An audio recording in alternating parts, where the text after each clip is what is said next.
Good evening, Cedar Valley. This is Dan Larson. Welcome to Quiet Echo. Sunday is Mother's Day. I want to tell you about a Tuesday afternoon at my kitchen table.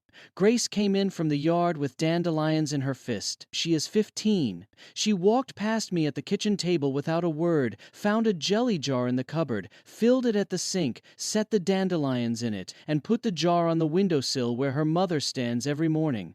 Then she went back outside. Rebecca came in 20 minutes later from the church. She washed her hands, started water for the pasta, and saw the jar. She did not turn around. She put one hand flat on the counter beside it and stood there a few seconds. Then she opened the cupboard for the colander and started supper. I watched the whole thing from the table. I had a book open. I had been reading about a woman named Anne Reeves Jarvis. Anne was born in 1832. She bore 13 children. 4 lived to adulthood. She was the wife of a Methodist minister in West Virginia. In 1858, while pregnant with her 6th child, she organized women's groups in her county called Mother's Day Work Clubs. They taught families to boil drinking water. They reduced infant mortality in a county where more than half of her own children had not lived. When the Civil War came, her clubs cared for soldiers from both sides.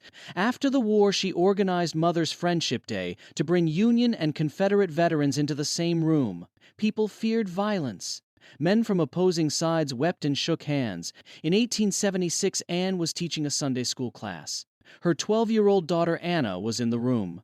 Anne closed the lesson with a prayer. I have read it 5 times this week. I want to read it to you now, the way I read it to myself at the kitchen table on Tuesday. I hope and pray that someone, sometime, will found a memorial Mother's Day commemorating her for the matchless service she renders to humanity in every field of life. She is entitled to it. Note the spelling, mothers. Plural. Note the language, the matchless service she renders to humanity in every field of life. Her own words. Anne died in 1905. Anna founded Mother's Day 3 years later in her honor. She trademarked the singular possessive and insisted the day was about your one mother.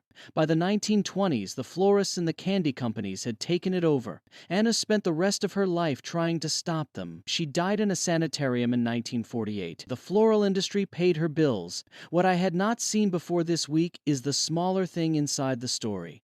Anna loved her mother completely. She mothered her own mother through her last illness. She gave her life to her Mother's Day.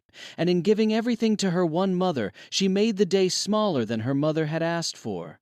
Anne had asked for a day for mothers in every field of life. Anna built a day for the woman in your kitchen. Both are real. Both are honest. The narrower day is the one I have been honoring my whole life without thinking. I have been a stake president long enough to know what Rebecca does. Tuesday, she came home from a hospital visit. She had spent 40 minutes with a man whose wife had died in February. She had brought him a casserole he did not ask for. She had not told me she was going. She had not told me when she got home.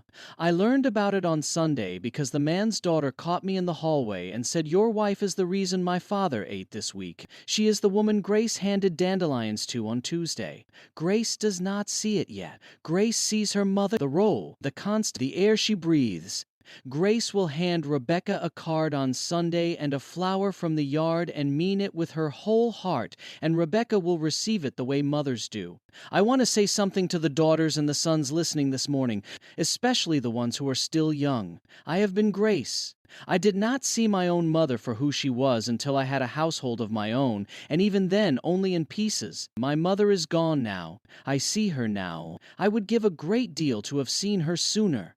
Anne was praying in 1876 for a day to honor mothers for the matchless service she renders to humanity in every field of life. She did not mean only the cooking. She did not mean only the laundry. She did not mean only the comfort at the end of a hard day. She meant the work in the church, the work in the community, the work in the homes of neighbors who were not her own family. She meant the casserole the dying man's daughter knew about. She meant the note nobody told you was sent. She meant the 40 minutes spent in a hospital room with a man you did not have to visit. Sunday is 2 days away.